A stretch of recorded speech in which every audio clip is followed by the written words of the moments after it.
guddiga qabanqaabada munaasabadda toddobaadka xorriyadda Soomaaliya ayaa maanta waxa ay booqdeen tiyaatarka qaranka halkaasi oo ay ka socotay munaasabad lagu soo bandhigayay dhalinyaro ka mid ahayd maxaabiista ku jirta xabsiga dhexe ee magaalada Muqdisho kuwaasi oo la baray qalabka iyo garaacista musiga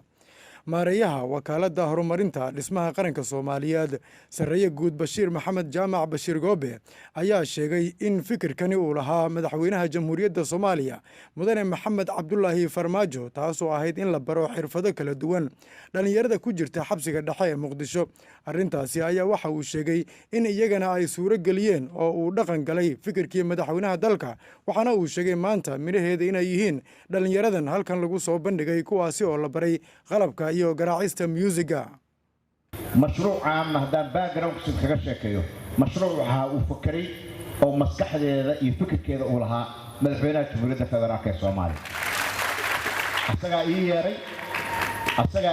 fikirka ii keenay oo yiri waxaan rabnaa mashruucaas ma fulin karnaa oo dhalinyarada halkan xabsiga ku jirta wax ma bari karnaa gudoomiyaha guddiga qabanqaabada munaasabadda toddobaadka xorriyadda Soomaaliya wasiirka wasaaradda warfaafinta dhaqanka iyo dalxiiska ee Jamhuuriyadda Federaalka Soomaaliya Mudane Maxamed Cabdi Xayir Maareeye ayaa isaguna waxa uu sheegay in dawladdu ay dhiirigelinayso dhalinyarada musiga lagu baray xabsiga dhexe ee Muqdisho taasoo ka dhigan in qof waliba oo ka soo baxaya xabsiyada dalka uu noqdo qof aqoon leh runtii waxa sidaa uu Bashiir sheegay waxaan aad ugu faraxsanahay maanta in halkan tiyaatarka qaranka waan wali furnayn laakiin aan quruxda uu leeyahay iyo baahida aan u qabno awgiis marmarka qaarkood waxyaalaha tijaabada ku samayno inaan maanta ku daawano kooxdan orkestraha qaranka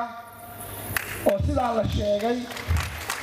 wax fiican oo aad u fiican ay noo codaynayna tusay xabsiga dhexe ee magaalada Muqdisho oo ay gacanta ku hayaan ciidamada asluubta ee dawladda federaalka ah ee Soomaaliya ayaa waxa uu noqday goob wax lagu baro dadka ku jira xabsiyada iyadoo ay ka soo baxaan dad aqoon leh kuwaasi oo hela xirfado kala duwan iyo macallimiin wax ku bara gudaha xabsiga taasoo ka dhigan in qofka dambiilaha ah marka xabsiga uu ka baxayo uu isu bedelo qof aqoon leh oo la jaan qaadi kara bulshada dhalinyaradani ayaa waxa ay ka mid yihiin jiilka cusub ee soo baxaya kuwaasi oo wax badan ku soo kordhin kara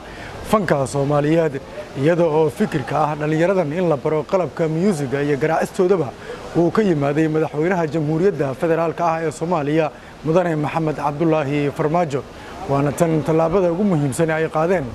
kooxda ciidanka asluubta Soomaaliyeed oo wax badan u soo kordhiyay dhalinyaradaasi Maxamed Daahir Degane warbaahinta qaranka Soomaaliyeed Muqdisho